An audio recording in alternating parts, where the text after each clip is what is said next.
Another thing that's so unusual about this film and eerily prophetic, you know, they end the film, and this is 99, looking at these buildings that are about to come down. Right.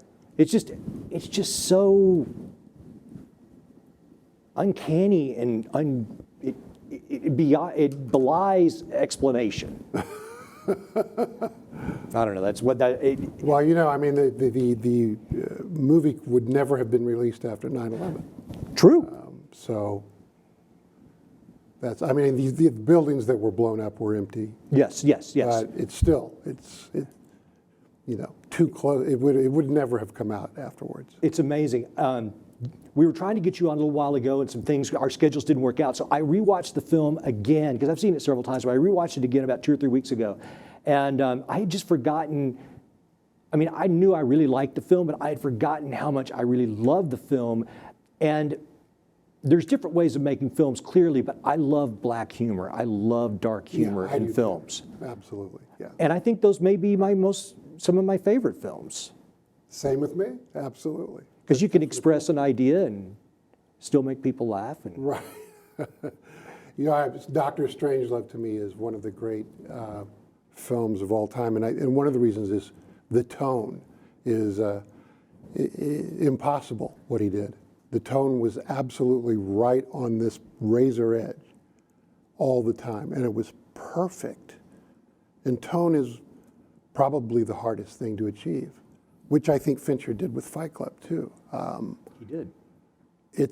That's one of the key things that a director does, is that tone, getting that exactly right. Tell me about Fincher, the man.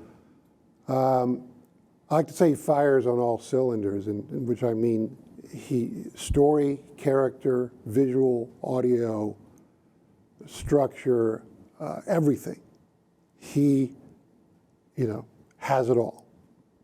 A lot of people say, oh, he's this or that, he's visual. No, it's not true. I mean, he's great with story, character. He just comprehends it all and is the master of understanding it and purveying it.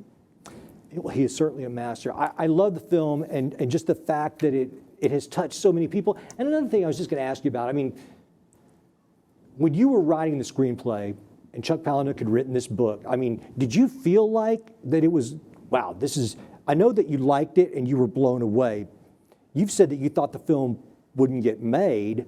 Did you think that if it did get made, it would be a hit? Or were you just kind of, I don't know what's going to happen? Well, I was basically that I don't know what's going to happen. Right. You know, I was concerned about whether or not it would be a hit, because I just didn't know how people would take it. You know, it was so unique, and I didn't know how it would be promoted and advertised. And I think probably the trailers were, you know, I don't know if people really got what it was from the trailers that were shown. So I remember when it was about to premiere, I drank in the daytime, which I never do. Because sometimes there's a time and a place. I was just so nervous about how it would be received, you know.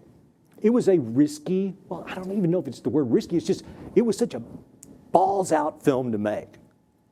Absolutely. When I look at the 90s, I think of the 90s being the beginning of the curtains being pulled back for those who wish to see. And that's still going on now, but that's another thing about Fight Club coming out at the end of the 90s that resonates with a lot of people, I think, is, you know, we had the beginning of the internet in the 90s, and so people who are into weird stuff like myself, and I think like you as well, you know, we were already digging and questioning. And then this film came out, and it asks a lot of those questions and expresses a lot of those unresolved sentiments that many of us had at that time. And wow, just a stroke of genius in retrospect.